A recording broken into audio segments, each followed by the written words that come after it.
नमस्कार मंडळी, जिल्हा परिषद प्राथमिक शाळा जांभेमधील इयत्ता तिसरीचे विद्यार्थी आपणासमोर पडगमवरती टिपरी ही कविता सादर करणार आहे।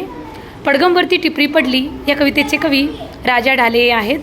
कविता सुरू करायची आहे। 1 2 3 गो।